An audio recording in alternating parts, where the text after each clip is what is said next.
Mon rêve, c'était de devenir astronaute. Bien sûr, c'était qu'un rêve, mais ce que j'aimais, c'est que les systèmes de com, c'est aussi notamment la communication satellite.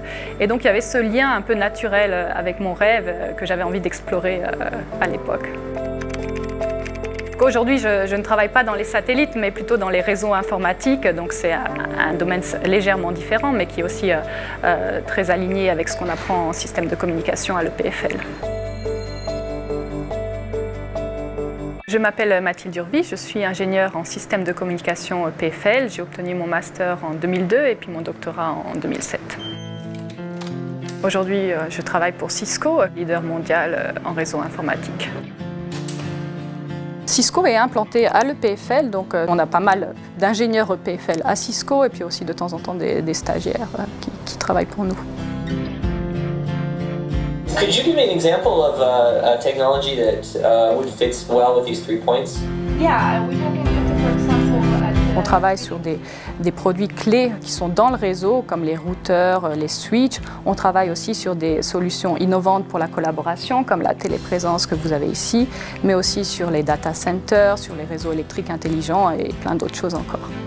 So we are having the first Cisco Technology Radar Selection Panel.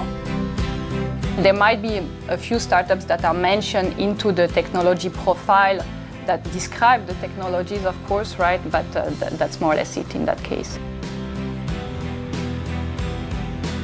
Aujourd'hui, pour Cisco, c'est très important de savoir quelles sont les technologies qui vont nous impacter dans le futur, que ce soit une opportunité ou une menace pour la compagnie. Et pour ça, on utilise le Technology Radar, qui est un de nos projets. C'est vraiment un effort collaboratif, donc tout le monde à Cisco peut participer au Technology Radar en soumettant une technologie. Cette technologie est après notée par un panel d'experts qui va décider si elle doit être ou pas sur le Technology Radar.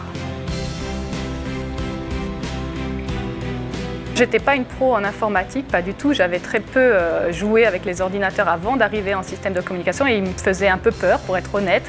Mais bon, j'ai vite appris à les connaître et puis aujourd'hui, ça fait partie vraiment de mon quotidien. Je ne pourrais plus travailler sans ordinateur.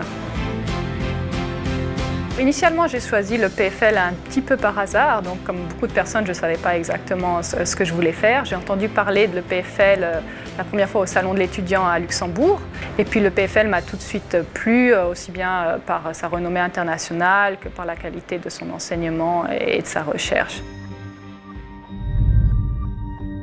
En système de com, donc j'ai fait une année d'échange aux États-Unis, donc à Carnegie Mellon University à Pittsburgh. J'ai aussi fait mon travail de diplôme dans l'industrie, donc c'était une bonne expérience, travailler pour un opérateur téléphonique aux États-Unis. Aujourd'hui, on ne pourrait pas vivre sans des ingénieurs en système de communication, et d'ailleurs, il n'y en a pas assez sur le marché. Donc, ils sont partout. La communication est vraiment au centre de tout ce qu'on fait aujourd'hui, l'Internet, les réseaux mobiles pour les Natel, etc. Donc, c'est vraiment clé aux sociétés d'aujourd'hui. Après, il y a aussi le fait que de plus en plus, on est vraiment inondé par l'information. Donc, la traiter et pouvoir présenter la bonne information au bon moment, c'est vraiment quelque chose d'important.